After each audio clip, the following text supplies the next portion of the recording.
Michelle, es un gusto verte también, aunque sea virtualmente, y es un gusto también participar en este evento. Me parece que el tema es absolutamente fascinante. Yo particularmente tengo muchas más preguntas que certezas alrededor de este tema, pero me parece que es una oportunidad magnífica para empezar a discutir un poco este tema. Creo que hace parte de una pregunta que se están haciendo los comparativistas politólogos a lo largo y ancho del mundo, y es ¿qué es lo que explica mayores o menores niveles de éxito en los intentos de distintos estados y distintos gobernantes por combatir el coronavirus? Y lo que nos estamos preguntando hoy entonces, y la pregunta que tú sugieres para este evento, Michelle, ¿es el género entonces una parte de la explicación? ¿Es el género algo que nos ayude a entender por qué hay unos casos de mayor éxito y otros en los que definitivamente seguimos teniendo muchos problemas?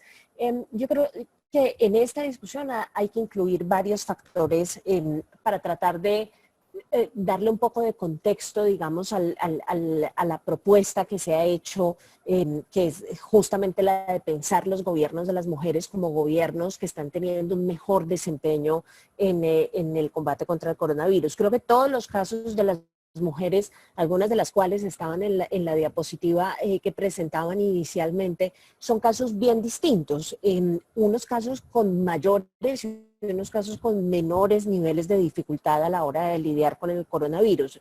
Intenten los que nos están viendo solamente un ejercicio comparativo entre Alemania y Nueva Zelanda. Nueva Zelanda, por supuesto, ha sido publicitado en los medios de comunicación como uno de los lugares en los que más éxito se ha tenido en el combate contra el coronavirus. La propuesta ha sido una propuesta de eliminación de la enfermedad en el territorio nacional de Nueva Zelanda y, por supuesto, digamos, ahí hay que tener en cuenta que en un escenario en donde la densidad poblacional es tan reducida y adicionalmente donde se encuentra uno con las ventajas del aislamiento geográfico que plantea un país que es prácticamente una isla, pues definitivamente es mucho más fácil de controlar el nivel de contagio de lo que puede resultar ser en un lugar como Nueva York, por ejemplo, en donde la densidad poblacional es la más alta de Estados Unidos y probablemente una de las más altas del mundo, y buscar distanciamiento social en medio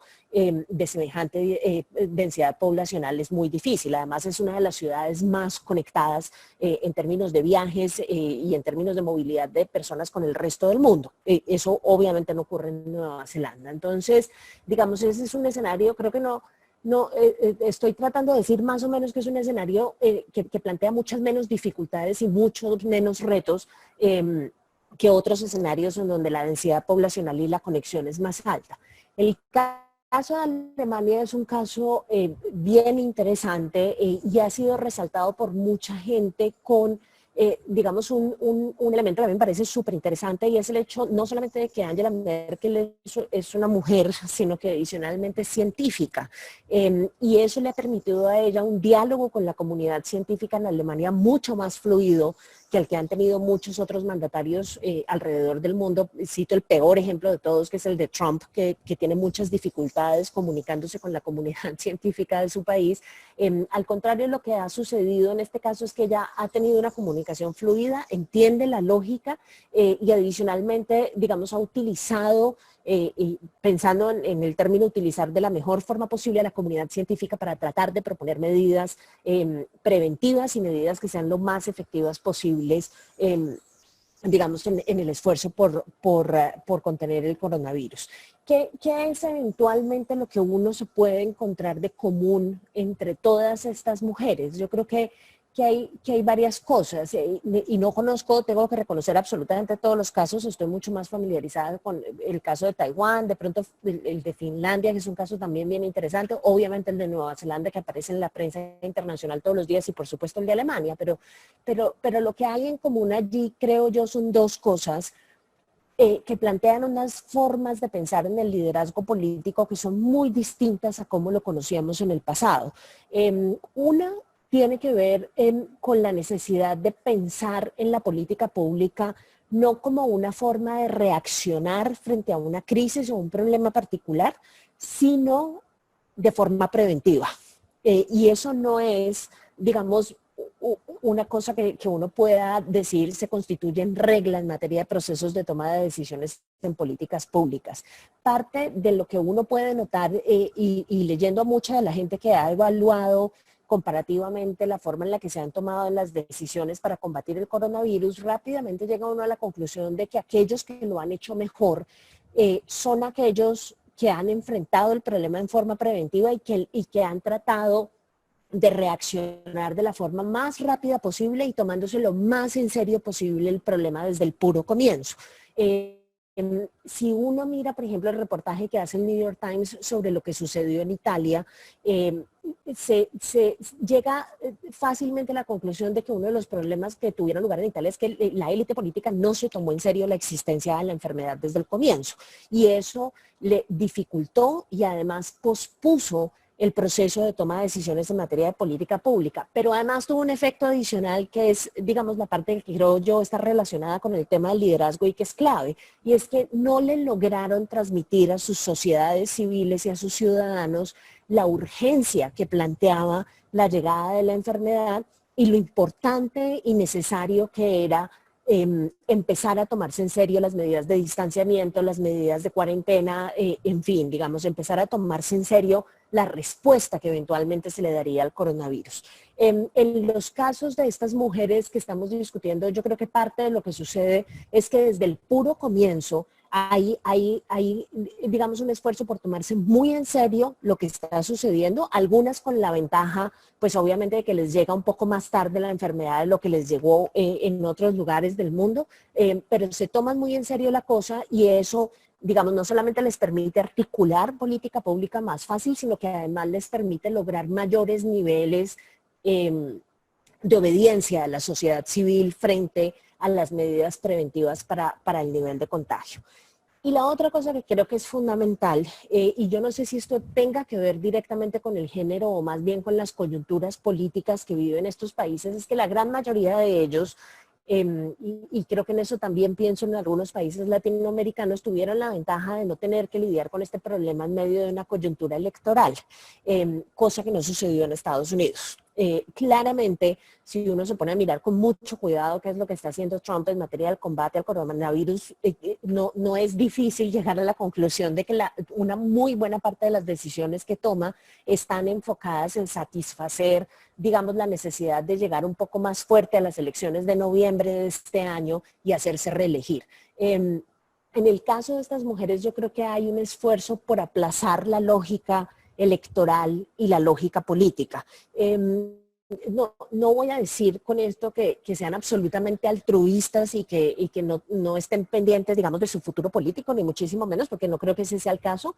Pues finalmente mujeres y hombres políticos siempre están interesados en hacerse reelegir y en seguir funcionando en los escenarios políticos, pero la sensación que tengo es que la forma de reivindicarse políticamente que ellas encuentran pasa necesariamente por lograr una buena gestión frente al coronavirus. Y eso es una cosa que beneficia a todo el mundo.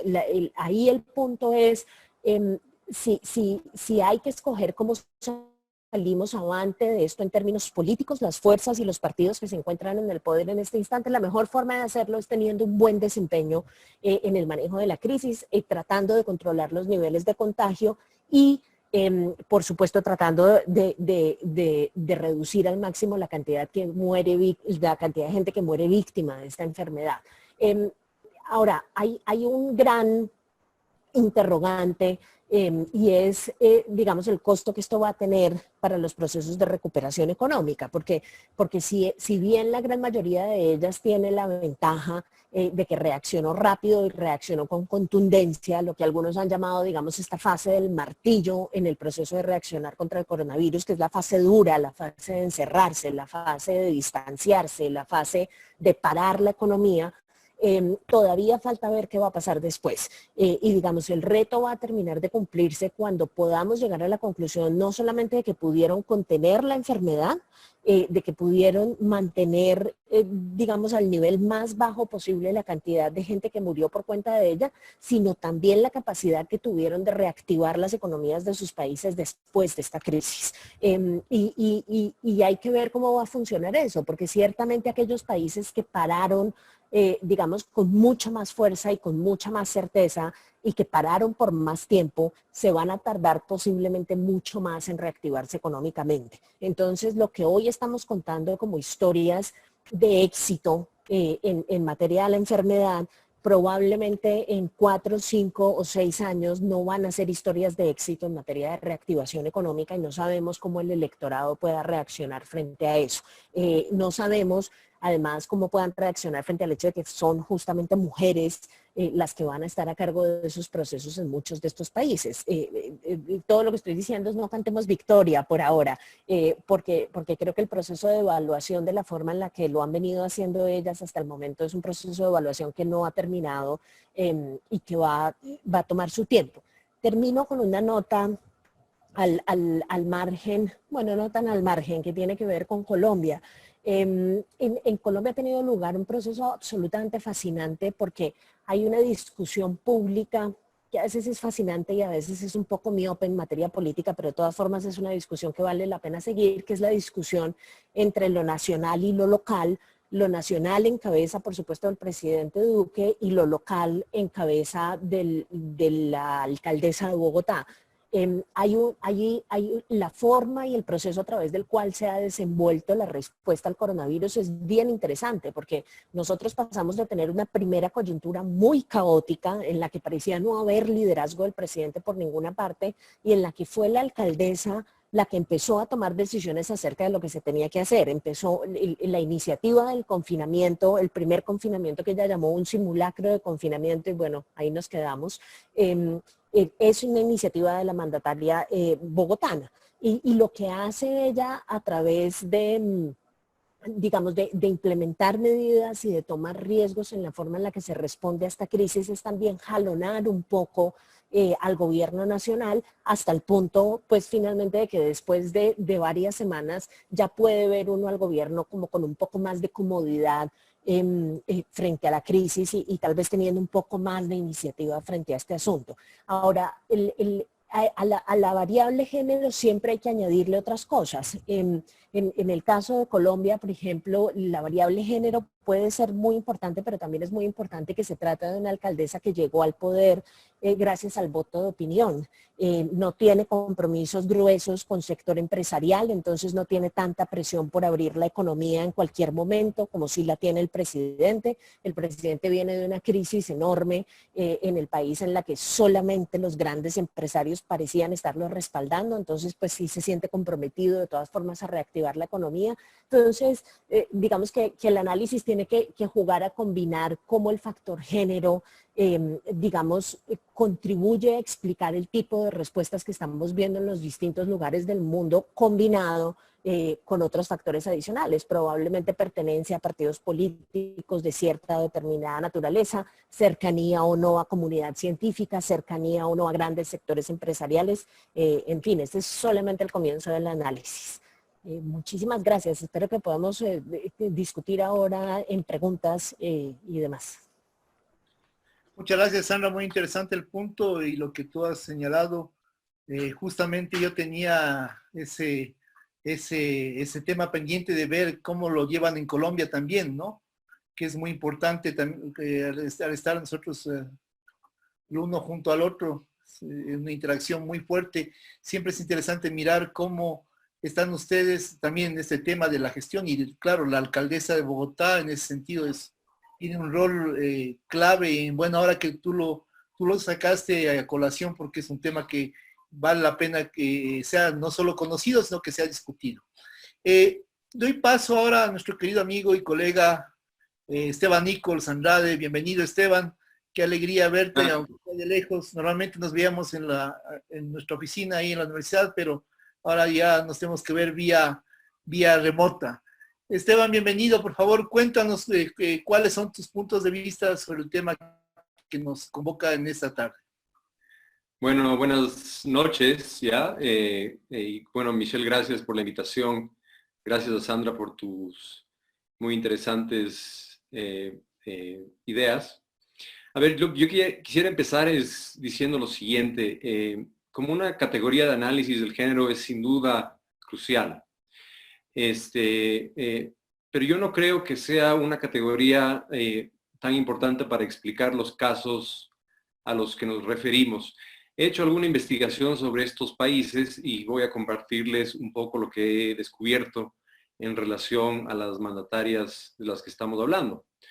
Pero antes de empezar compartirles esta pequeña investigación, yo quisiera decirles que el lugar más afectado de Ecuador y tal vez el que peor respuesta ha tenido de manera local a la pandemia es Guayaquil. Y Guayaquil tiene una alcaldesa mujer. Entonces, hay que tratar con pinzas este tema del género como un factor explicativo de las respuestas al COVID, porque yo creo que sin duda el género juega un rol, pero yo les voy a decir el rol que yo creo que juega en esta pandemia. Ahora, bajo la pequeña investigación que yo he hecho, lo que yo encuentro es que hay un aspecto discursivo que comparten todas las mandatarias de las que estamos hablando. Y esta es la aversión al pánico. Yo creo que es justificada nuestra reacción de todas las personas en realidad, porque nuestra ontología diaria ha sido puesta en juego, ¿no es cierto? Nuestros hábitos, nuestras certezas sobre nuestros trabajos, sobre nuestras familias, etcétera, todo ha sido puesto en puntos suspensivos. Y lo que han tenido estas mandatarias en común es que no han entrado en el discurso del pánico. No sé si esto se deba al género en realidad, pero es algo que como un comparativista uno tiene que resaltar. Por ejemplo, Angela Merkel, una de las cosas que primero anunció es que lo dijo de una manera muy calmada y muy matter of fact, se dice en inglés, es que probablemente el 60% de los alemanes van a estar y alemanas estarán contagiados por el coronavirus. Y que esto no significará el final de Alemania, ni tampoco el final de la economía, ni el final sino que será una etapa más en el proceso de desafíos que todos los países deben enfrentarse en algún momento de la vida. Y yo creo que ahora, hablando precisamente de Alemania, Ulrich Beck ha venido hablando de la teoría del riesgo y los problemas que vamos a ir enfrentando, que muchos de ellos serán peores que los del coronavirus. Entonces, yo creo que esta noción de atacar partir de un liderazgo que no sea basado en pánico ha sido muy efectivo, porque las respuestas de la población ante el pánico tienden a crear caos. Y lo que menos se necesita en una sociedad organizada para combatir un virus que no es como una enfermedad como el cáncer, porque el cáncer le da a uno, a un cuerpo y no lo transmite a otro, sino que uno depende de otro, ¿no? Entonces, esta noción del pánico es terrible y nosotros aquí en Ecuador hemos caído en el pánico, Estados Unidos está en pleno pánico, un país que yo conozco muy bien, Canadá también ha entrado en pánico, aunque en mucho menor grado. Y entonces el pánico es global. Cuando uno lee las noticias o ve los periódicos o ve las notas de prensa, que en realidad todo es el pánico. En parte esto es el mal uso, creo yo, de la ciencia y de las proyecciones de los modelos científicos epidemiológicos con respecto a los contagios, ¿no es cierto? Estos modelos han estado en la mayoría de casos equivocados. Y entonces esto ha contribuido muchísimo a crear el pánico. La segunda línea, digamos, discursiva comparada que puede ligar a todas estas mandatarias es la noción de solidaridad. Es la noción de que el virus es precisamente eso, ¿no? Es un virus muy transmisible, es un virus que tiene un alto nivel de contagio y por lo tanto la noción de solidaridad es muy, muy, muy importante. Entonces, todas ellas han compartido esto, pero para mí la cuestión del pánico es la central, porque ahorita es difícil no entrar en pánico, no entrar en desesperación o entrar en momentos de de zozobra, ¿no es cierto? Porque estamos ante algo que no hemos enfrentado, pues la mayoría de nosotros nunca. Desde la pandemia que se creó realmente en Estados Unidos y que por algún motivo la llaman Spanish Flu en 1917-18, no hemos visto algo parecido en nuestras vidas. En fin, esto por un lado. Yo creo que ahí para lo del género en relación de la verticalidad del poder de mandatarios hacia mandantes. Hay que recordar que el poder, como decía, como dice pues Anthony Giddens, es una cuestión relacional.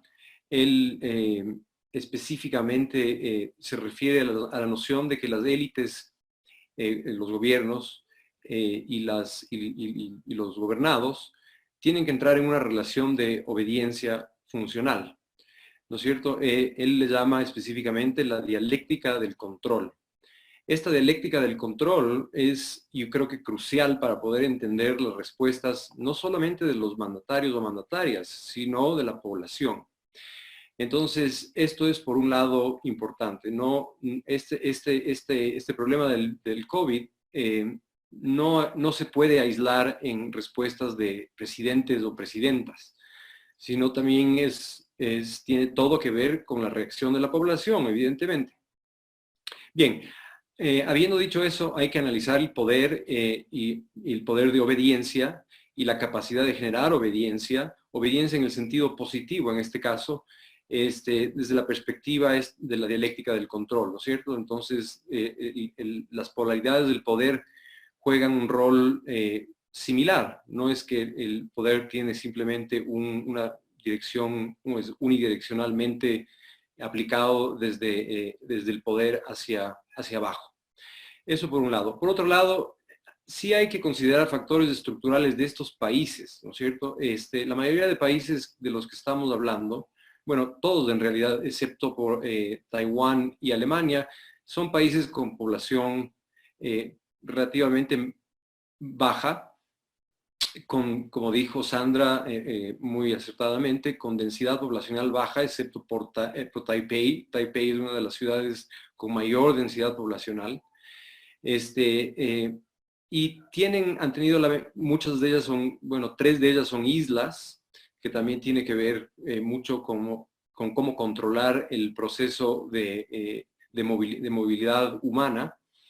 Y todos estos países tienen comparten la característica de tener estados fuertes. Entonces, un estado fuerte tiene esta dialéctica del control bien asentada en las instituciones políticas de los países.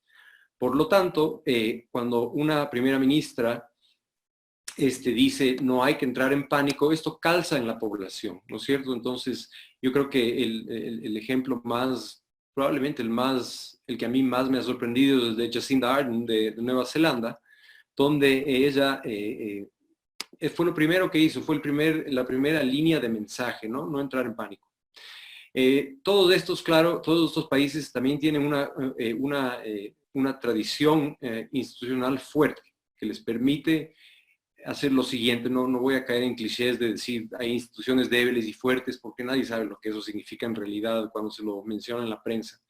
¿Qué quiere decir esto? Que no ha habido una crisis de apertura del Estado hacia el capital social construido y ya pre-COVID, por supuesto, en términos del ingreso al Estado. Entonces, una de las características principales de las reacciones de todos estos países ha sido, si se le puede llamar, corporativa, en el sentido de que varios grupos de interés, no solamente científicos o científicas, han ingresado a la toma de decisiones desde el Estado.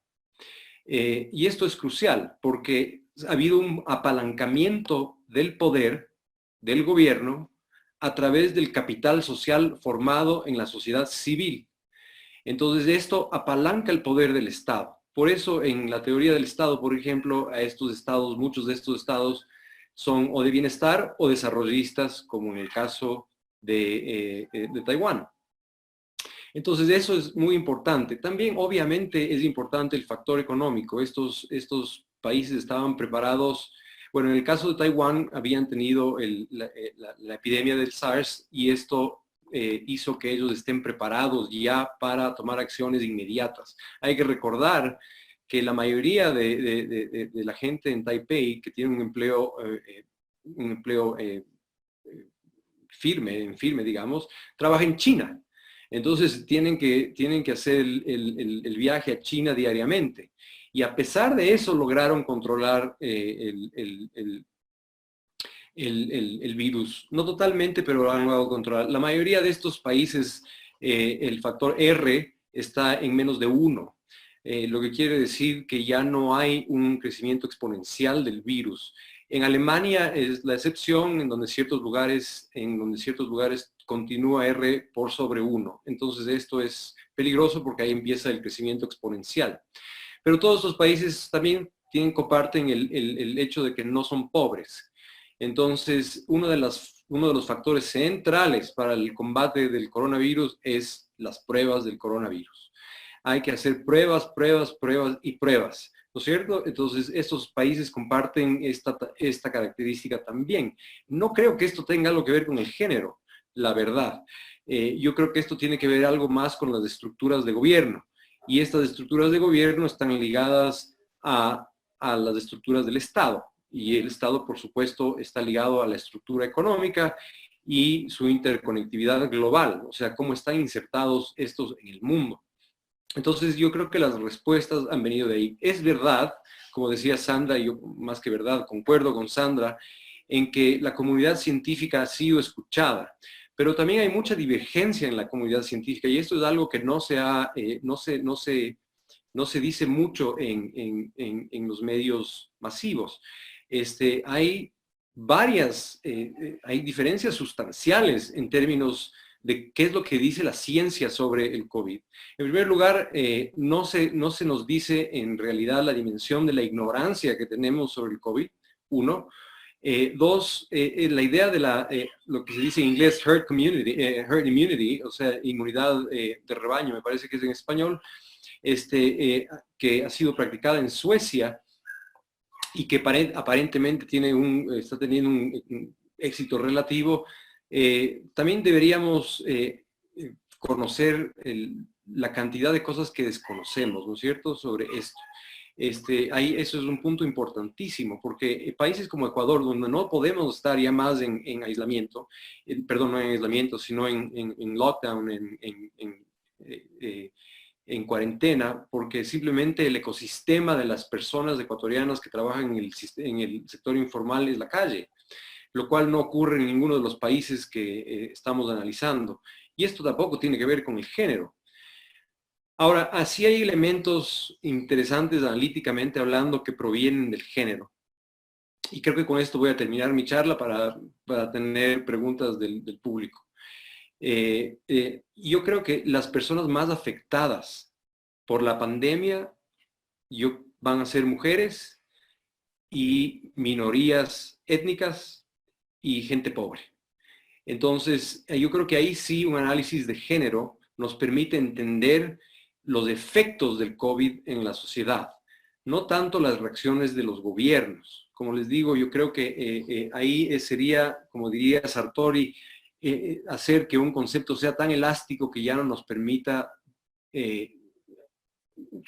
o que no le permita ser útil para realizar análisis con utilidad social, utilidad académica, utilidad analítica. Entonces yo creo que es un poco exagerado pensar que estos países han sido exitosos porque sus gobernantes son mujeres. Y como les digo, podríamos hacer un contraste fácilmente con el caso de Guayaquil, donde la alcaldesa es mujer y donde tenemos realmente la concentración de casos en Ecuador está en Guayaquil. Entonces, pero sí creo que el género nos ayudaría a entender por qué y cómo las mujeres van a ser más afectadas que los hombres en el desenlace de todo este problema.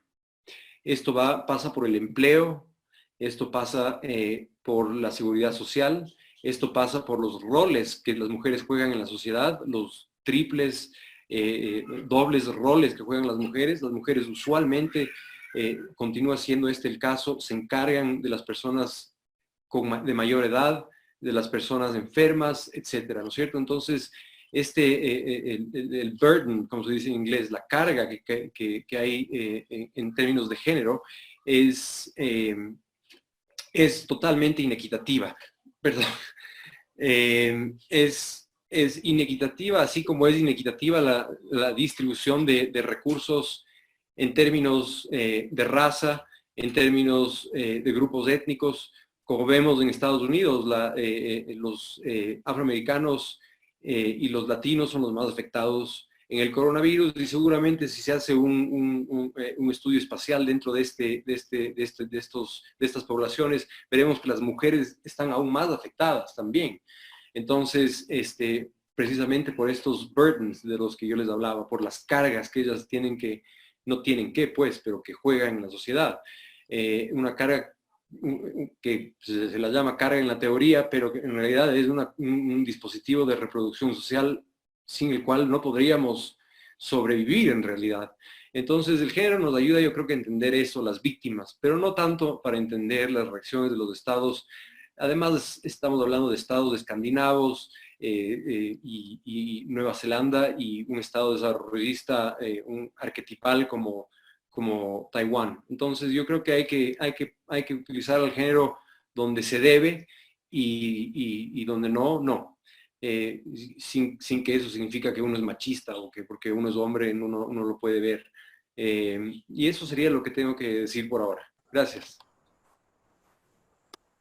Muchas gracias, Esteban. Muy interesantes sus puntos. Han dado pie a, tanto los puntos de Sandra como los tuyos han dado pie a una serie de temas que algunos participantes han tomado y quieren justamente mirar. Yo voy a traducir un poco esto en bloques de preguntas. Michelle, me preguntaba si antes de que empezáramos con las preguntas me podrías permitir una reacción corta a la intervención de Esteban. Con mucho gusto, Sandra. Sí, con mucho gusto, Sandra. No, es que es una cosa muy rápida porque me llama poderosamente la atención, digamos, esta articulación del, como de la cosa del liderazgo femenino con la producción o no producción de pánico, porque estaba recordando, Esteban, justamente una cosa que mire bien de cerca, que fue la reacción también de esta mujer en Nueva Zelanda al ataque terrorista que hubo hace algunos años.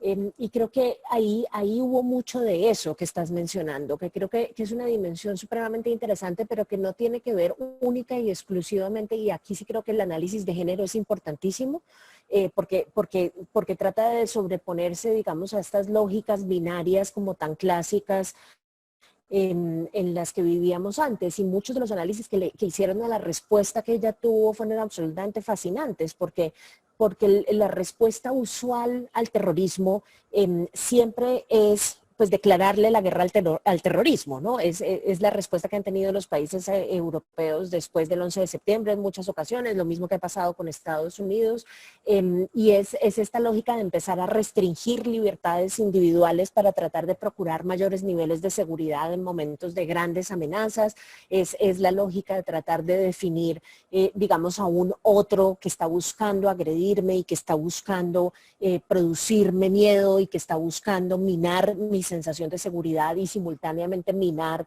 digamos, mis derechos individuales.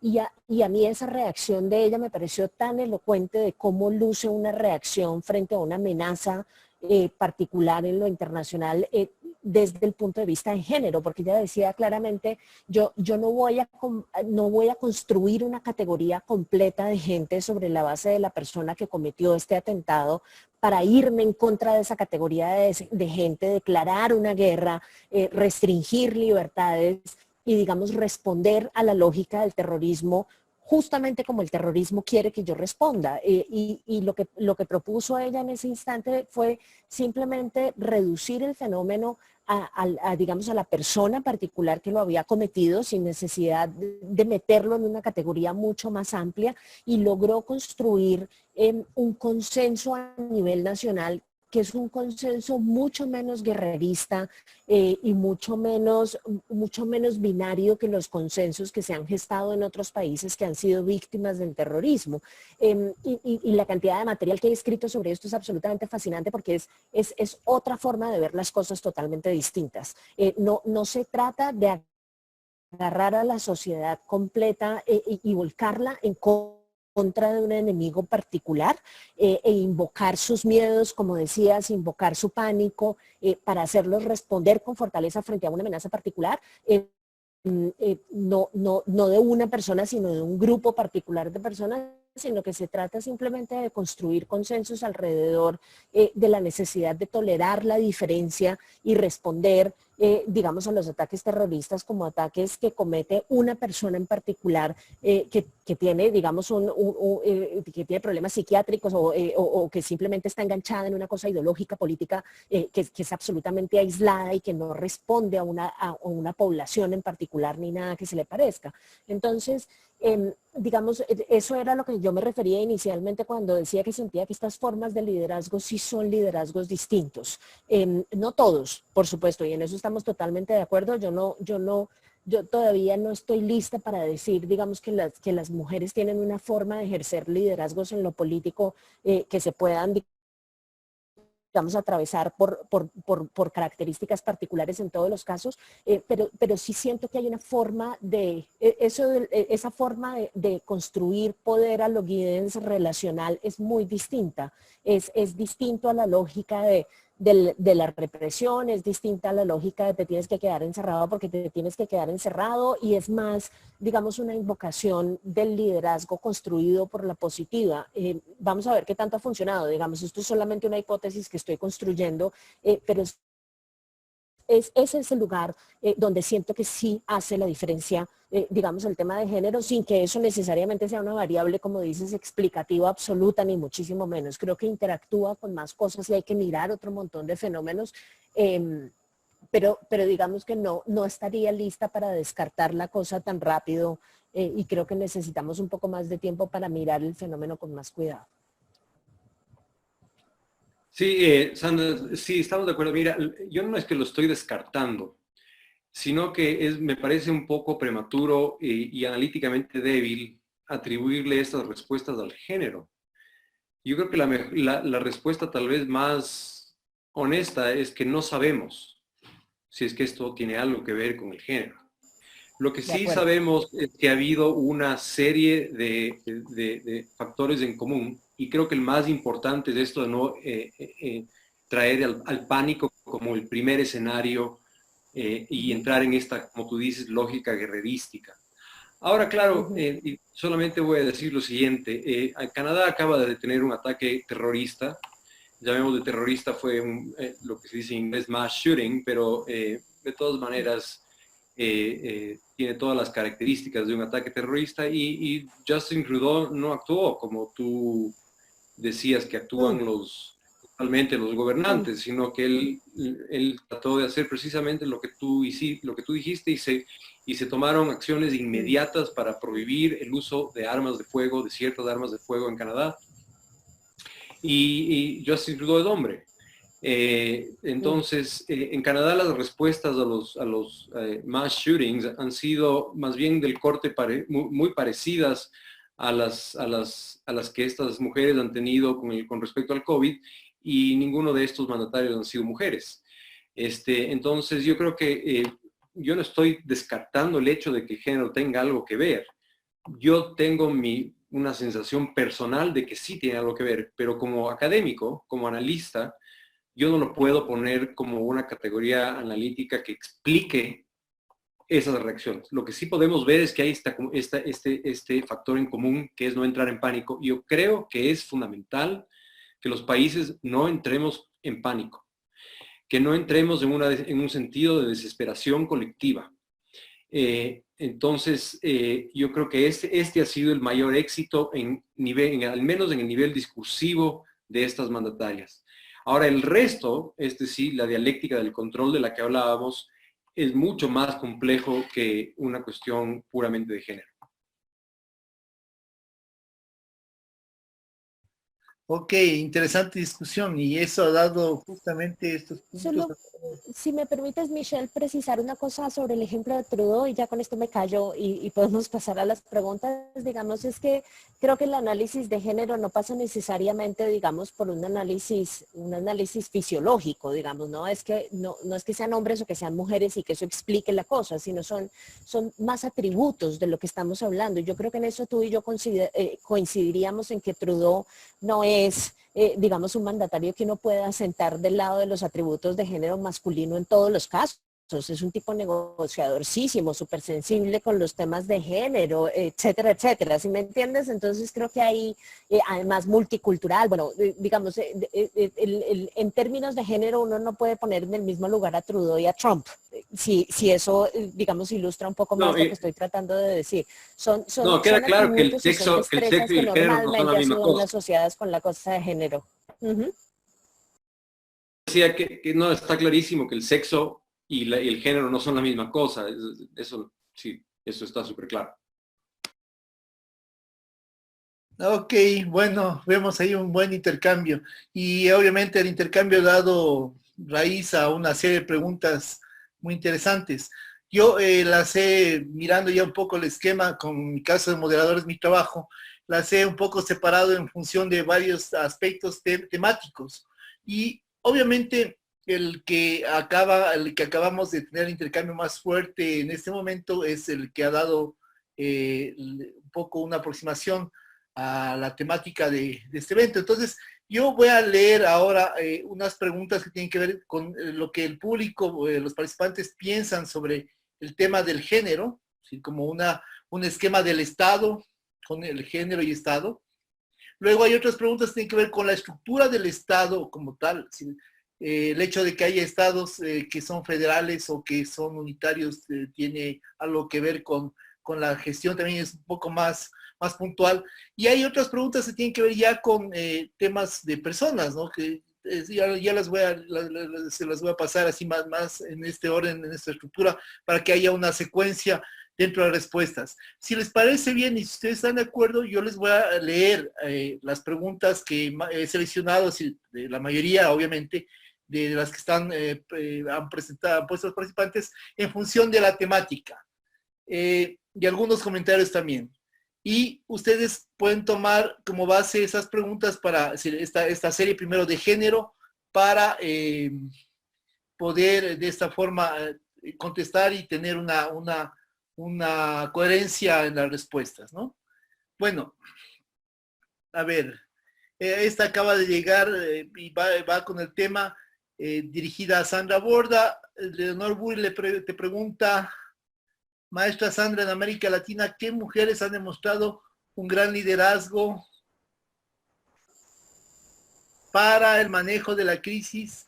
Voy a explicar como ya el detenimiento del caso de Bogotá. Voy a leer algunas que tienen que ver con el tema del género, ¿no?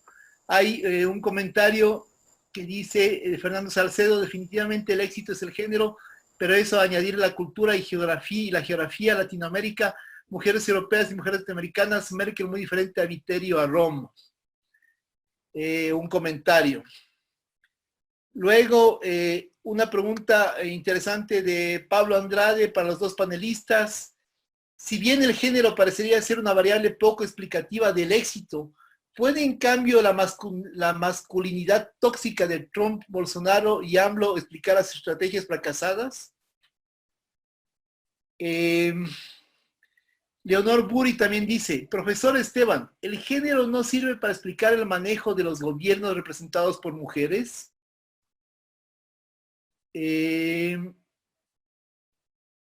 Básicamente, a ver, sí, yo creo que esas preguntas, a ver, hay un comentario de Leonor Buri, también está muy activa. La alcaldesa de Guayaquil es el peor ejemplo de manejo de la crisis y es una excepción de lideresas que han afrontado la crisis de forma técnica y no política. Entonces, bueno, es decir, como ustedes pueden ver, más o menos esta es la estructura de los comentarios que tienen que ver con la relación de la gobernanza femenina, no sé, más que la gobernanza femenina, los gobiernos que están a cargo de mujeres dentro, a nivel local o a nivel regional o a nivel federal o a nivel nacional. ¿Ustedes podrían pronunciarse en este punto sobre esas preguntas, ese contexto para mantener? Las otras ya serían más puntuales sobre temas que tienen que ver con la gestión del Estado, el pánico, por ejemplo, y otros temas ya más puntuales sobre Trump también, que hay algunas personas quieren saber su criterio. ¿Qué opina Sandra Borda acerca de cómo la alcaldesa Claudia López maneja el tema de COVID-19 en Bogotá? Mauricio Ramírez. Ok, les dejo, Sandra, por favor, y Esteban, en ese orden. ¿Puedo dejar de Esteban primero para que no sigamos en las mujeres primero, que, que a veces es una ventaja y a veces no tanto? Entonces, vamos en el orden inverso. Esteban y de ahí Sandra. Perfecto. Te puedo decir, política, eres todo un caballero. Sí. A ver, sobre las respuestas, digamos, las preguntas. En realidad, Michelle, hubo algunas preguntas, no sé si las voy a recordar todas, pero la de Pablo Andrade la recuerdo bien. Pablo, así como no se puede explicar el factor de las respuestas de los países que analizamos a partir del género, tampoco se la puede explicar en el sentido guerrerístico de Trump o de Bolsonaro. Trump y Bolsonaro no creo que son, si es que hacemos un análisis desde el género, no son representativos del género masculino, sino que son representativos de una patología sociopática que pueden tener hombres y mujeres. En el caso particular de Trump, es evidente, y aquí acudo a Freud más que a la teoría política, él tiene lo que se dice en inglés daddy issues, ¿no es cierto? Entonces, la noción de control sobre los demás y además su compulsión por ser el centro de atención no proviene de su masculinidad, entendida desde el punto de vista del análisis de género, sino desde otras patologías. Y yo creo que ocurre lo mismo con Bolsonaro. Ahora, si tú me preguntas si históricamente los hombres son más tendenciosos a la propuesta guerrerística, yo diría que sí, porque ¿cuáles son las virtudes de la masculinidad, de esta construcción social, para utilizar ese cliché? Perdón, hay un perro por ahí. Sí, la masculinidad tiene mucho que ver con la noción guerrerística. Así se construyeron los estados, como tú sabes bien, a partir de las guerras, en la mayoría de casos. Y tenemos el presente histórico que la mayoría de los países del mundo han sido gobernados por hombres, ¿no? Entonces, yo creo que no es una cuestión de masculinidad, sino que es particular de Bolsonaro y de Trump. Que son seres patológicos, ¿no? Que tienen patologías que pueden aplicarse a mujeres y hombres indistintamente. Sandra, ¿por qué no vamos alternadamente? ¿Qué te parece?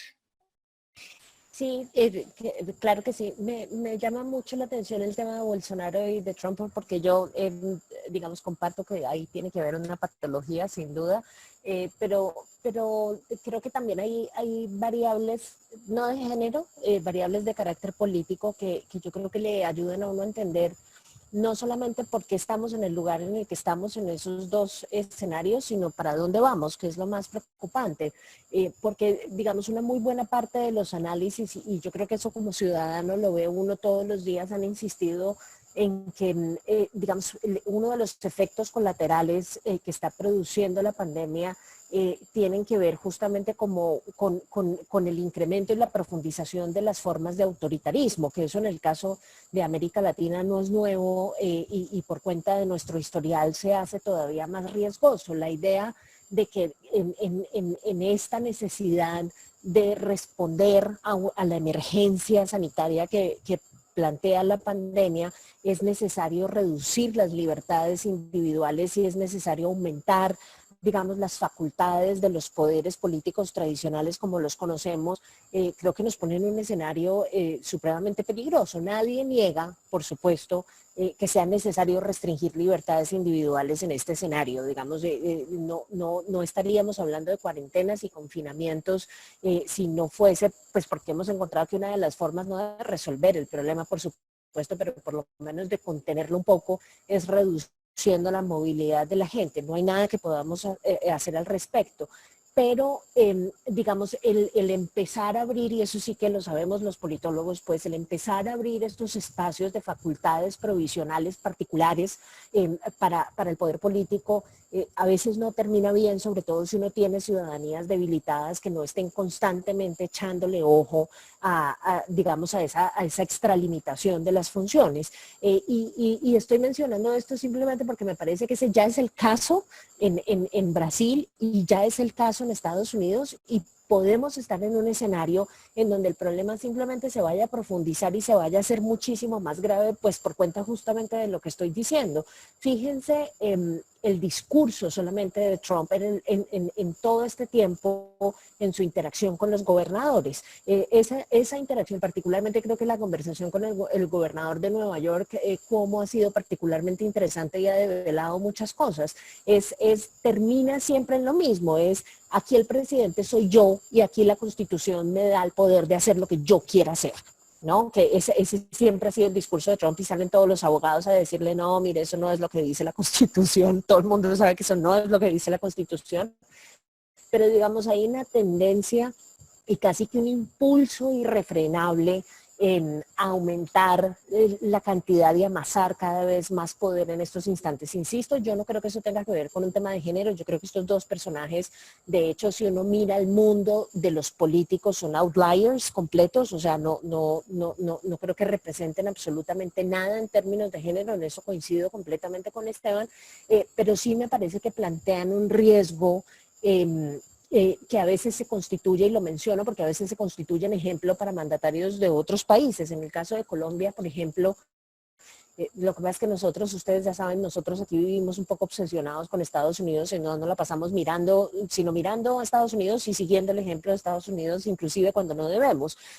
Pero sí se puede encontrar varios escenarios en los que el presidente ha tomado ese tono autoritario, y que termina siendo, no déjenme los convenzo de lo que tenemos que hacer porque esta es la mejor forma de enfrentar esta crisis, sino aquí se hace lo que yo diga porque yo lo digo de esa forma y no hay nada que nadie pueda hacer. Y ese tipo de formas de ejercer el poder político no son formas que cuadren bien y que encajen con los estados de derecho. Entonces, creo que en esos escenarios, el caso de Brasil y Estados Unidos me parecen interesantes para mirar los riesgos, como digo, que estamos corriendo. Sí, Michelle, brevísimamente, porque en verdad quiero ir a las preguntas de las personas. Yo estoy en desacuerdo con Sandra en este punto. Trump no ha tenido la tendencia de acumular poder aquí.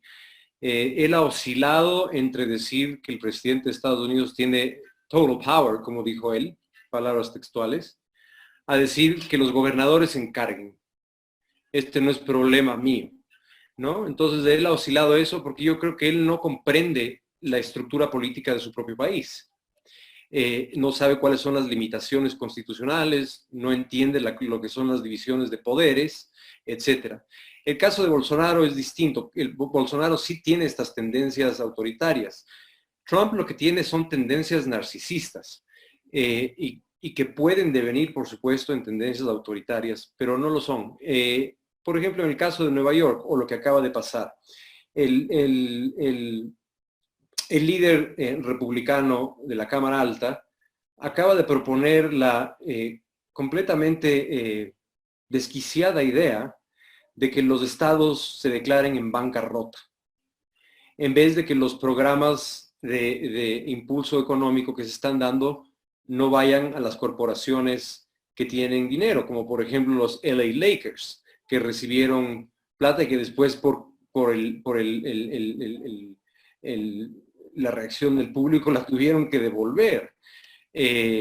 Pero imagínate eso, ¿no es cierto? O sea, que los estados se declaren en bancarrota. O sea, es un absurdo total.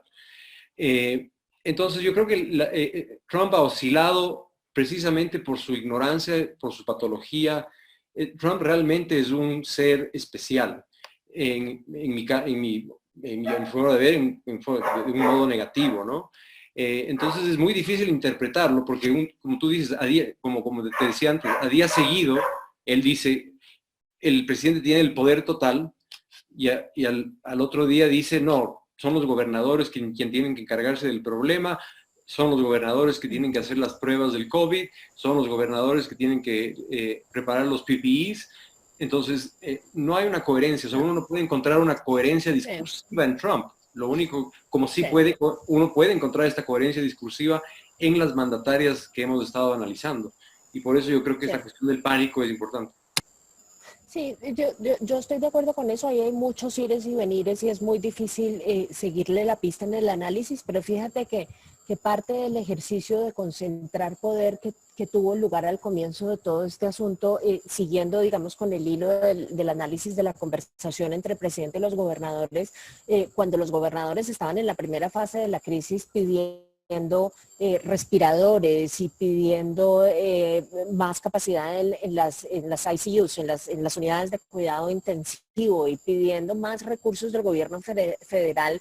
La lógica de Trump era una lógica muy particular y creo yo también muy autoritaria, que era, bueno, solamente los que se porten bien van a recibir ayuda, solamente aquellos que hayan sido amables con el gobierno federal reciben ayuda y el resto, pues si como no les ha gustado el gobierno federal, pues entonces que se salven como puedan. Entonces yo ahí honestamente creo que a pesar de que no es un impulso ni coherente, ni sofisticado, ni nada que se le parezca, sí creo que hay un impulso autoritario que por supuesto cambia todos los días. Ayer justamente estaba oyendo que quería acabar con el Coronavirus Task Force, que es la fuerza especial que pusieron allí para tratar con el problema, diciendo justamente, o sea, tratando de quitarse la responsabilidad encima, ¿no? Es como si desmantelo el aparato institucional que creé para lidiar con el coronavirus a nivel federal, entonces no me van a echar la culpa de lo que sucedió, que le echen la culpa a los gobernadores y entonces que cada cual pague el costo político en noviembre.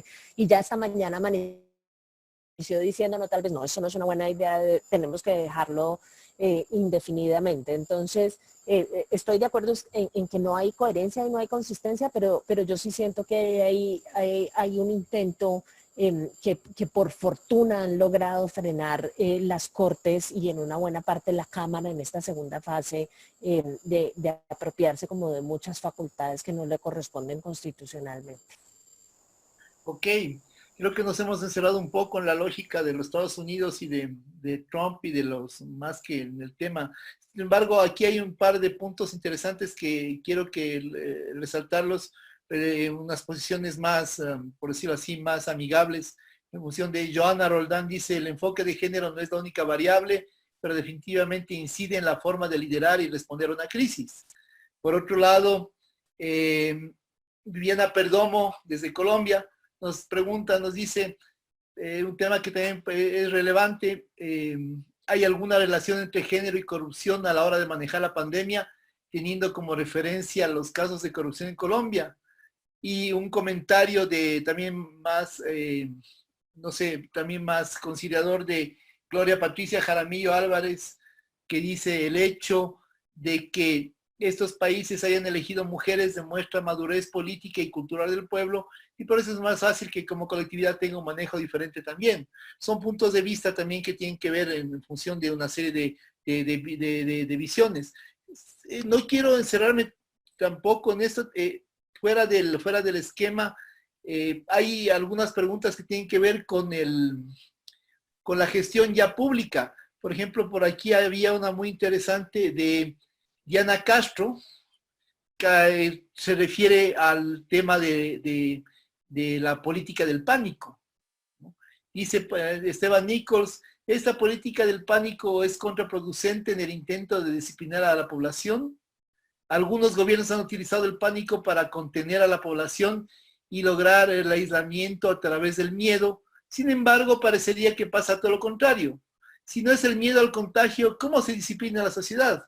Y ahí viene una también para decir que tiene que ver con la gestión del Estado, ¿no? Y ustedes un poco la trataron al comienzo, cuando hablaban de la capacidad de gestión que tienen las gobernantes y el entorno geográfico que la rodea. ¿no? ¿Qué tanto, María Elena Larrea dice, qué tanto puede incidir que estos estados que tienen toda esta política sean federales y no unitarios, ¿no? Como una pregunta ya más determinada en función de la gestión pública. No sé si quieran pronunciarse sobre estos temas, ya como es el tema de lo que decía Diana y lo que sacó bastante, Diana Castro y lo que sacó bastante Esteban también, y lo que ustedes conversaron ahora sobre el tema del pánico, la capacidad de los estados les hace decir, más allá de que haya gobernantes mujeres o gobernantes hombres, tal vez no es más fácil, lo que decía Sandra, gobernar una isla es mucho más sencillo, no, bueno, no es mucho más sencillo, pero una isla es un espacio geográfico que tiene, por decirlo así, un acceso mucho más controlado que un país que puede ser más grande y con unas fronteras más abiertas, por decirlo así. No quiere decir que sea más sencillo, pero en tal caso, ¿ustedes creen que estas capacidades geográficas más una estructura política federal unitaria, más sumado a todo este tipo de políticas públicas que se han establecido de control, de rigor, fuera de este esquema de contagio de rebaño que se planteó en algunos países, como en Suecia, por ejemplo, o en el mismo Reino Unido, antes de que el primer ministro se enfermara gravemente de COVID-19 y que es un sobreviviente ahora de COVID-19, tampoco creía mucho en el esquema de control. ¿Cuál es su punto de vista en relación a todo este tsunami de puntos que nos convoca este rato por parte? Sandra, ¿qué quieres decir ahí? Sí, no, estaba pensando la semana pasada, creo, salió un capítulo del podcast del New York Times haciendo un análisis que creo que es el análisis que condensa más o menos el lugar al que han llegado muchos expertos en el tema, y es cómo los próximos años, o por lo menos el tiempo que nos demoremos en encontrar una vacuna y que además nos demoremos en hacerla disponible a la gente, obviamente que eso tampoco va a ser corto, lo que va a pasar de aquí a allá es una combinación, y el podcast citaba un artículo, creo que no era en el San Francisco Chronicle o algo así, que decía, miren, lo que sigue de aquí en adelante es una mezcla, decía él, de martillo y baile, ¿no? Entonces, lo que va a pasar es que vamos a tener momentos de confinamiento duro, ¿no? De martillo, en los que vamos a tener que encerrarnos como estamos encerrados en muchos lugares ahora, con muchas restricciones, con muy pocas posibilidades de movilización.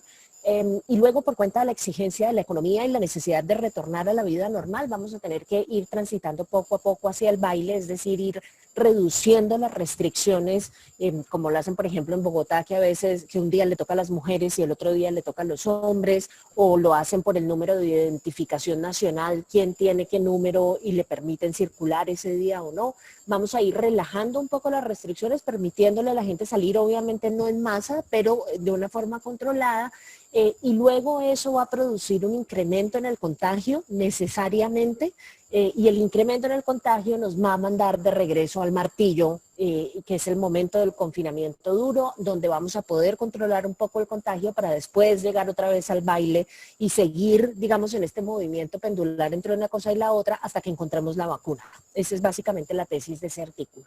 En ese proceso, digamos, en el proceso de ablandamiento y de transformación de las restricciones, lo que uno se encuentra es que va a ser cada vez más difícil para el Estado controlar que esas restricciones se cumplan. ¿Sí?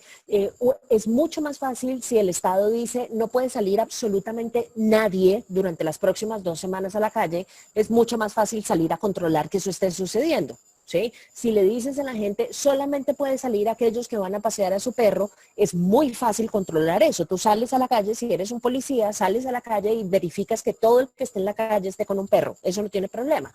Pero si empiezas a relajar las restricciones, el proceso de enforcement, de reforzamiento de las reglas del juego se va a hacer cada vez más difícil, porque vas a tener a más gente circulando y sobre la base de criterios cada vez más complejos y más difíciles de controlar. Entonces no le puedes andar pidiendo a todo el mundo su identificación nacional en cada esquina, va a ser más gente, va a haber menos fuerza policial.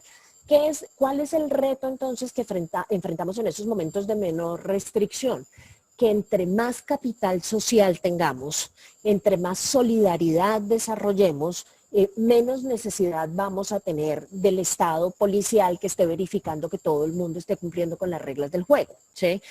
Y en eso, digamos, aquí la diferencia, esto no tiene que ver con género, esto no tiene que ver ni siquiera tiene que ver un poco con la riqueza de los estados. Esteban estaba haciendo el punto al comienzo de la charla, hay gente que definitivamente no puede cumplir con las restricciones porque su forma de trabajo no se lo permite, pero sería mucho, digamos, esto sería una cosa mucho más fácil de adelantar en sociedades donde la gente cumpla las reglas voluntariamente sin necesidad de la amenaza del castigo, que son sociedades que tristemente no son sociedades como las nuestras. Entonces, creo que en esa medida a lo que nos vamos a enfrentar, digamos, es a que si no tenemos liderazgos que nos permitan en esta coyuntura, aunque sea empezar a construir un poquito de capital político, de capital social, perdón, un poquito de solidaridad, y un poco como de conciencia alrededor de cuánto afecta que uno no esté cumpliendo con las restricciones en un momento determinado, o que uno no entienda el porqué de las restricciones y entonces decida no cumplirlas.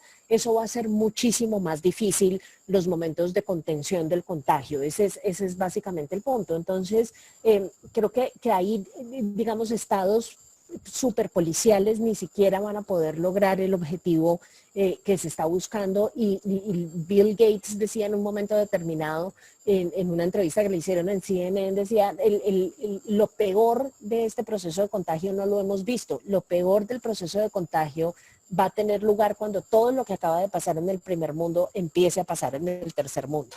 Cuando el proceso de contagio fuerte llegue a América Latina, cuando el proceso de contagio fuerte llegue a África y llegue a lugares que no tienen la capacidad de reacción que ha tenido el primer mundo, y así todo ha resultado en el escenario en el que los estamos viendo.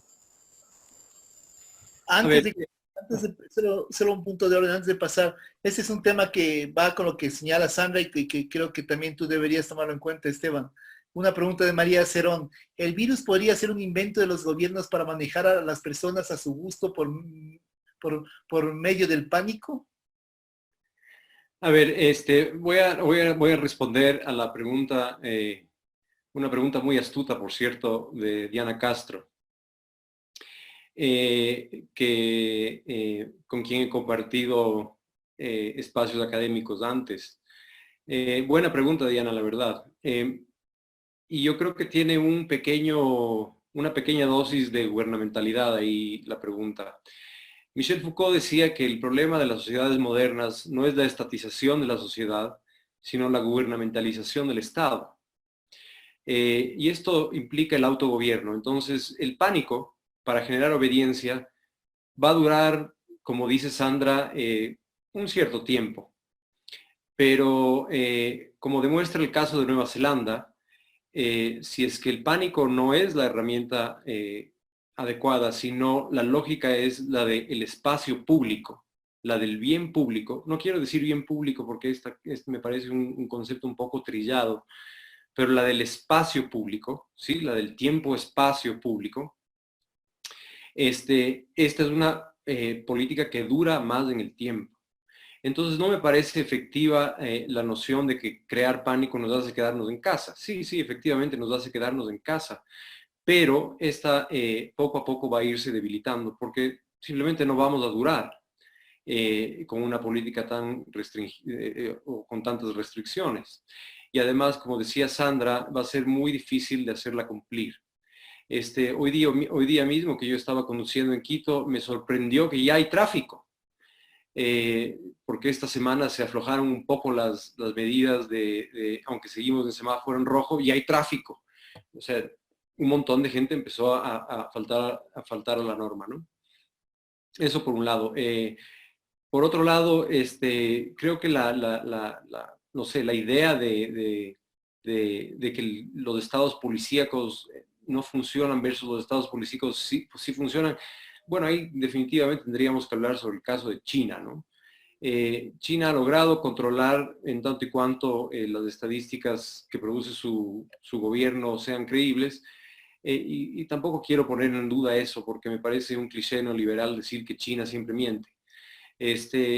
Pero a partir de ciertas medidas policíacas han tenido cierto éxito, ¿no? Por otro lado, todas las medidas, si las vemos a simple vista, las medidas de todos los países nórdicos, excepto por Suecia, y los países asiáticos, los países latinoamericanos y los países norteamericanos han sido las mismas, o sea, muy parecidas, no las mismas. Pero la cuarentena ha sido una de las principales herramientas y el distanciamiento social la otra. Ahora, la cuestión de las pruebas, la cuestión de la capacidad hospitalaria, que yo creo que deberíamos hablar de eso, porque una de las lecciones de esta crisis es eso, es el abandono del Estado y precisamente el abandono del Estado al sector de la salud, porque las estadísticas que generamos usualmente, ahora se están generando estadísticas a partir de pruebas de anticuerpos, pero las de CPR, las pruebas de si uno tiene o no el virus, o de las muertes, vienen de los hospitales. Entonces, nosotros no sabemos, por ejemplo, la Universidad de Stanford acaba de publicar un paper sobre la incidencia del COVID y llega a las siguientes conclusiones. Y esto en referencia a lo que decía Sandra sobre Bill Gates, y con esto acabo. El COVID es una enfermedad principalmente de gente vieja y de gente o de mayor edad, para ser políticamente correcto, y de gente que tiene problemas de salud y gente que tiene difícil acceso a los sistemas de salud. La gente joven usualmente se recupera y la incidencia de mortalidad es mucho menor a la que se pensaba. Eso por un lado. La incidencia de contagio es mayor a la que se pensaba también. Entonces, yo creo que hay que tener una idea clara de que el COVID está, una de las principales conclusiones de este paper de Stanford es que el COVID está mucho más esparcido de lo que nosotros sabemos. Está por todos lados, solamente que las noticias que recibimos son estadísticamente skewed, como se dice en inglés, o sea, provienen de los hospitales y de los casos de crisis, pero entonces esto ahonda aún más esta noción de pánico, ¿no es cierto? Entonces yo creo que para tener una respuesta organizada a una sociedad, el ejemplo de Nueva Zelanda o de Taiwán es fantástico. Y yo no creo que es porque sean mujeres o porque tengan las poblaciones un sentido de madurez para elegir mujeres. O sea, qué inmadura fue Inglaterra al elegir Margaret Thatcher, ¿no? Me parece a mí que por ahí no va la cosa. Yo creo que es importantísimo enfatizar esta noción de que el pánico no puede ser una herramienta para tener una respuesta organizada y coordinada, ¿no es cierto? Y además, por último, con esto sí, ahora sí dije que terminaba antes y no terminé, pero ahora sí te voy a terminar.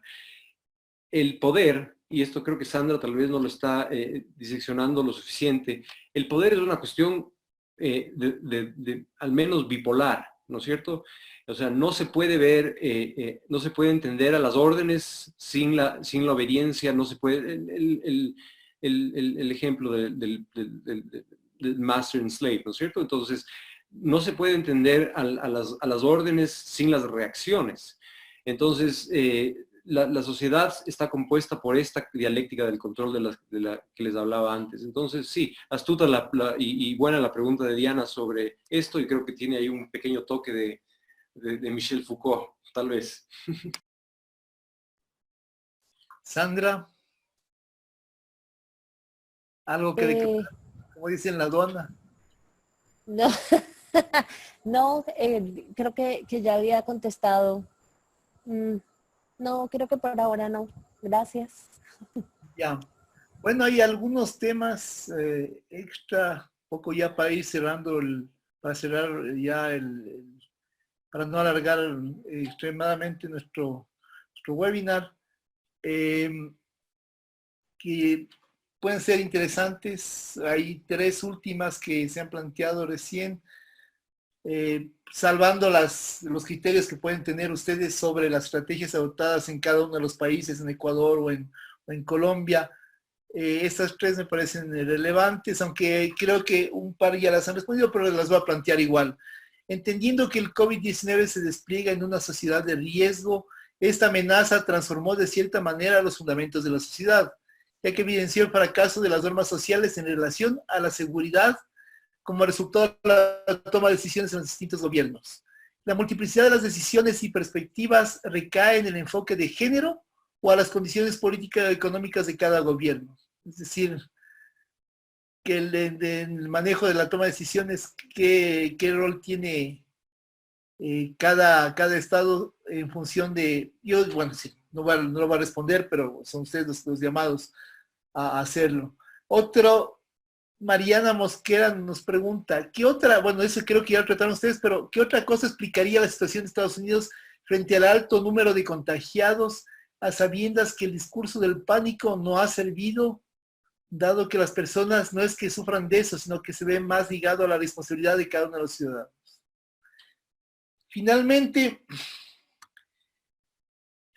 hay una que se refiere a la nueva normalidad como término prometedor si se lo lee aislado de la realidad de la que proviene. Nos permite imaginar una nueva política donde más allá de democracias de mayoría, pues elige no necesariamente a la más adecuada o más adecuado para regir, sino por el contrario, o la mejor mercadeada, se logre apuntar a una economía de desarrollo, de bienestar general y un Estado real de derecho. Sería un tema ya más de buenas intenciones. Y la última, Harold Rodríguez, el COVID-19 ha sido una pandemia que ha replanteado el orden mundial en el que las sociedades sacan a relucir lo mejor o lo peor dependiendo de cada cultura. Y los estados están en búsqueda de aprobación de cara a futuras elecciones y construir un capital político de cuál lleva mejor la economía y la salud paralelamente. Como verán, hay temas que se refieren sobre todo a la gestión de la capacidad del Estado, las respuestas que puede dar en función de su Estado más consolidado a nivel político o económico, o de la capacidad que tienen los gobernantes para establecer medidas que van a orientar a la población para evitar que la pandemia se vuelva un problema incontrolable, no solo para el Estado, sino para todas las estructuras. ¿Cuál es su posición al respecto? Sandra. Yo me voy a quitar un ratito el sombrero de comparativista y me voy a poner el de internacionalista, porque creo que aquí el análisis tiene que tomar de los dos escenarios. Creo que hay un intento, digamos, hay dos modelos para encontrar respuestas y soluciones a nivel internacional frente a esta crisis, como yo lo veo, por lo menos son los dos modelos más sobresalientes. Uno es el modelo Trump, que es el modelo que él ha venido implementando inclusive desde antes de la crisis, que es antimultilateral, antiglobalización y básicamente el clásico modelo del sálvese quien pueda, pues, y que privilegia, digamos, la reacción de su propio gobierno y la necesidad de hacer a su propio país, de reposicionarlo en el sistema internacional como el país más poderoso del mundo y poner a funcionar, digamos, el ejercicio de su poder desde el punto de vista puramente unilateral. Y en el escenario del coronavirus, eso básicamente quiere decir que también en esto van con la lógica del sálvese quien pueda y que están además debilitando abiertamente, como lo hicieron al retirarle los fondos a la Organización Mundial de la Salud, debilitando, digamos, la acción colectiva internacional para privilegiar, digamos, la respuesta unilateral que le dan a esto. Y creo que el otro modelo es el modelo alemán, que es un modelo que no es tanto autoría de Angela Merkel como de su canciller, que es un modelo que está buscando, digamos, todo lo contrario, que es justamente privilegiar lo multilateral y además rescatar las dimensiones de la globalización que pueden terminar siendo funcionales para la resolución de este problema. El intercambio de ideas, la cooperación científica, el ejercicio pues de estarnos contando y enseñando los unos a los otros qué parte de la política pública está funcionando y qué no, el fortalecimiento de las organizaciones internacionales justamente para fortalecer la investigación y demás, es la otra aproximación que ellos están sugiriendo. Están pensando, digamos, en dos tipos de mundos totalmente distintos después de esto, y la única razón por la que estoy, digamos, haciendo esa abstracción es porque me parece que esos son los mismos modelos que van a estar disponibles sostenibles a nivel interno para los gobiernos en ese proceso de retorno a la nueva normalidad. Cuando, si podemos hacerlo finalmente, pasemos la página. Creo que todos nos vamos a tener que poner en la tarea de, digamos, de reconstruir tejido social que va a salir bastante averiado después de estos confinamientos, y además repensar las normas que regulan nuestro comportamiento social a nivel interno, porque claramente ya no van a poder ser las mismas en muchos ámbitos. Y eso, digamos, puede pasar por una aproximación unilateral, estatal, de imposición, o puede pasar por una lógica de acuerdo social sustancialmente distinta. Creo que eso puede determinar en qué dirección nos vamos. No creo que todo el mundo se vaya a ir en la misma dirección. Yo puedo estar viendo algunos estados que tomen la decisión de fortalecer y de agrandar sus estados para convertirlos en estados de bienestar. Puedo pensar en estados que lleguen a la conclusión de que los sistemas de salud definitivamente no son una cosa que uno le tenga que dejar única y exclusivamente a los privados bajo la lógica de costo-beneficio, sino que empiecen a pensar que la salud es un bien público que puede y debe ser manejado en alguna dimensión por parte del Estado, pero puedo ver también a otros estados yéndose en la dirección totalmente contraria. Eso va a depender mucho del nivel de interacción que tenga el Estado con sus respectivas sociedades, va a depender de quiénes son los ganadores y los perdedores políticamente después de la crisis en cada país, y cómo cada uno decida, digamos, reconstruirse después de esta cosa. Pero creo que la misma pregunta en lo internacional ofrece unas alternativas que yo personalmente, obviamente, como tengo en la cabeza, yo soy de cabeza liberal en relaciones internacionales, como liberal constructivista, entonces a mí el modelo Merkel me parece fantástico, y sufro cada vez que algún analista sale a decir que la pandemia es el final de la globalización, porque creo que están pensando en solamente una cara de la globalización. Pero habrá que ver, insisto, cuál es el equilibrio de poderes después de que pasemos la página, y cuál es el discurso y el modelo de sociedad, no solamente de sociedad nacional, sino de sociedad internacional, que termina predominando. Bien, a ver, tres cosas. Yo estoy un poco en desacuerdo aquí contigo, Sandra. Tenía que pasar en algún momento. A ver, el caso alemán, yo no creo que... Primero, Trump, lo que tú llamas modelo Trump no es un modelo. Trump no tiene modelo, en realidad. Trump es una serie de improvisaciones hechas por un tipo, un sociópata, ¿no? Entonces no creo que hay un modelo Trump como tal. La autarquía y la noción de que nosotros nos arreglamos solo, America, make America great again, o lo que sea, esto no es un modelo en realidad. Puede ser que sea un modelo en las formas en que él negocia tratados internacionales. Eso sí puede ser, es decir, a través de la amenaza y a través de quién pega más duro. En eso estoy de desacuerdo. Entonces, yo no creo que hay un modelo Trump, sino Trump es realmente un desastre. Esto por un lado. Segundo, yo sí te cuestionaría en la respuesta alemana y el multilateralismo alemán. Yo creo que el Banco Central Europeo, que tiene muchísima, es altamente influenciado por Merkel y por la política fiscal alemana, ha sido muy mal, o su actuación yo la considero muy mala en relación a tener disciplina fiscal en un momento en el que eso es un absurdo.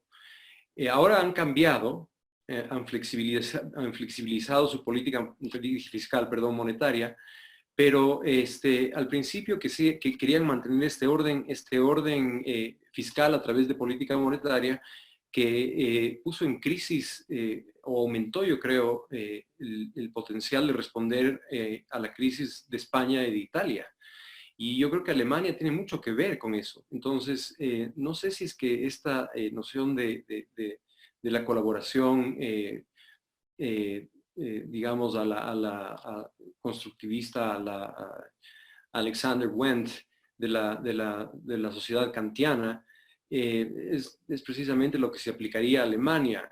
Yo creo que Alemania ha tenido un bagaje mixto de respuestas, unas positivas y unas altamente negativas, en términos de su intervención multilateral, ¿no? Sí. Solamente quería precisar una cosa porque es que olvidé decirlo, digamos, me estoy refiriendo particularmente a esta iniciativa de la Cancillería alemana, la Alianza para el Multilateralismo, que es una cosa que se inventaron ellos en conjunto con Francia hace un par de años realmente. En el 2018 entró a funcionar en el 2019 y digamos, en este momento es la única declaración multilateral que existe de esfuerzos contra el coronavirus. Entonces tienes razón, digamos, hay unas dimensiones del multilateralismo alemán que son altamente cuestionables, pero me estaba refiriendo particularmente a este intento, además que es un intento que surge como respuesta a la cosa de Trump, ¿no? Es como, ya no podemos contar con Estados Unidos para poner a funcionar las alternativas multilaterales a nivel internacional, tratemos de armar carpa aparte, aquellos que seguimos creyendo en la cosa multilateral en temas particulares y dentro de esos temas entra el coronavirus más recientemente, pero tienes toda la razón que probablemente en otros temas la cosa no funcione con la misma lógica. Y por último, Michelle, hubo una pregunta ahí sobre la sociedad del riesgo que me sonó porque yo enseño y escribo sobre la sociedad del riesgo y la maestría de gobierno que vamos a tener en la Andina, vamos a ofrecer desde octubre, trata a profundidad el tema del riesgo. Entonces, no sé, no recuerdo exactamente esa pregunta, pero quería simplemente decir que mi visión sobre la nueva normalidad es que estamos exagerando el potencial de esta nueva normalidad. Yo creo que en general, y esto hace referencia a un filósofo que es por algunos detestado y por otros respetado, Martin Heidegger, y él decía que la tendencia, bueno, dos cosas, esto puede poner en crisis nuestro sentido de autenticidad, es decir, si estamos de cuestionarnos, de si estamos haciendo las cosas como se deben, si es que esto es un problema causado realmente, bueno, este es un problema causado por una transmisión de un animal al ser humano, pero el sistema de salud colapsado, básicamente a nivel mundial, es responsabilidad nuestra, así como el cambio climático también lo es. Entonces, este sentido de autenticidad, o que se puede hacer una analogía con el concepto de Heidegger, yo creo que podría hacernos cuestionar nuestras formas de vivir. Pero otra cosa de Heidegger que es muy importante es esta noción del Dasein, y es decir, la importancia de la ontología para el ser humano, es decir, que las cosas sean previsibles y actuar bajo hábitos. Y yo creo que vamos a tener la tendencia de volver a hacer lo mismo. No creo que esto nos va a hacer cambiar demasiado, lamentablemente.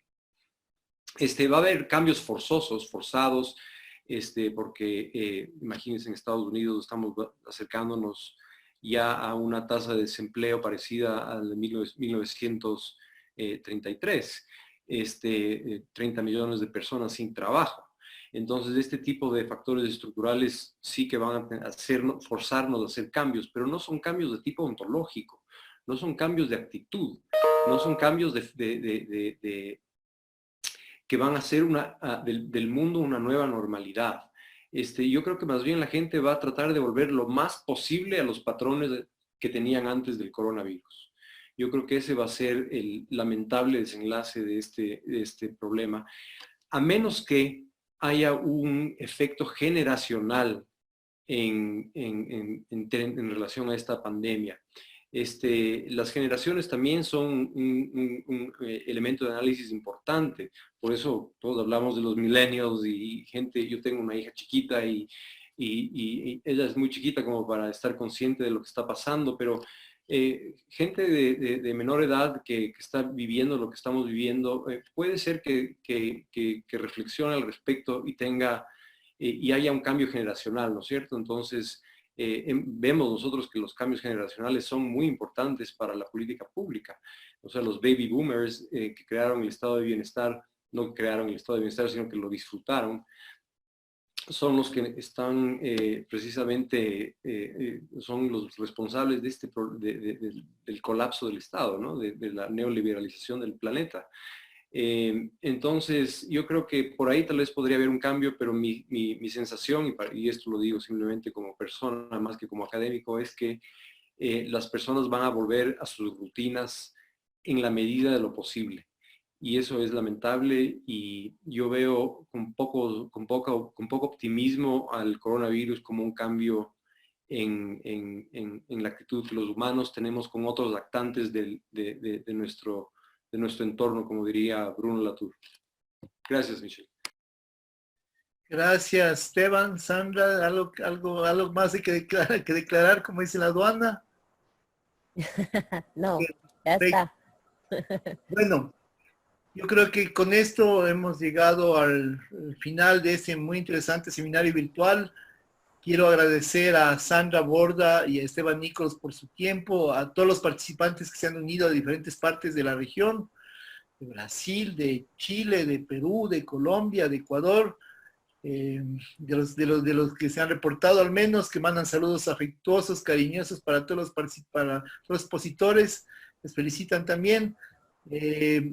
Muchas gracias por su presencia y participación en este webinar. Nosotros en el Centro Andino de Estudios Internacionales tenemos el interés siempre de mantener temas de coyuntura, de actualidad, que tengan fondo y que nos permitan reflexionar, como la noche de ahora, en ese interesante intercambio de puntos de vista entre Sandra y Esteban, que sobrepasaron el análisis ya no solo en función de las gobernantes, sino ya de la lógica y de la visión y de la estructura que puede tener el sistema internacional, nuestros países, luego de esta terrible crisis que vivimos ahora. Gracias a ustedes por acompañarnos. Les invitamos a nuestro siguiente webinar, que seguramente será sobre, estamos todavía en proceso de reconfirmación, seguramente será sobre la Unión Europea, porque justamente la próxima semana es el Día de Europa, el 9 de mayo, la Declaración Schuman.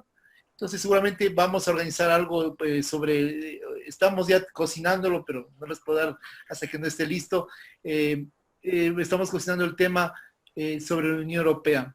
Muchas gracias a todos nuevamente, y les cuento que hemos sido retransmitidos en vivo por Facebook. Tuvimos un pequeño problema inicial, que como todo, al parecer todo el Zoom y Facebook se desestructuraron, pero con todos los eventos, así que no fue nuestro el único, pero ya después ya vino toda la normalidad, la nueva normalidad, y nos hemos conectado. Además, fuimos retransmitidos por Radio Voz Andina Internacional, la radio universitaria de la radio de la Universidad Simón Bolívar de Ecuador, y les mantenemos en contacto y informados de nuestros próximos eventos. Gracias. Ahora les vamos a pasar un pequeño video, creo, sobre nuestra oferta académica. Nos despedimos de Sandra. Qué gusto verte, Sandra. Qué gusto verte, Esteban. Gracias, Sandra. Gracias, Michelle. Qué gusto. Hasta la próxima. Gracias a los dos. Por supuesto. Buenas noches. Buenas noches.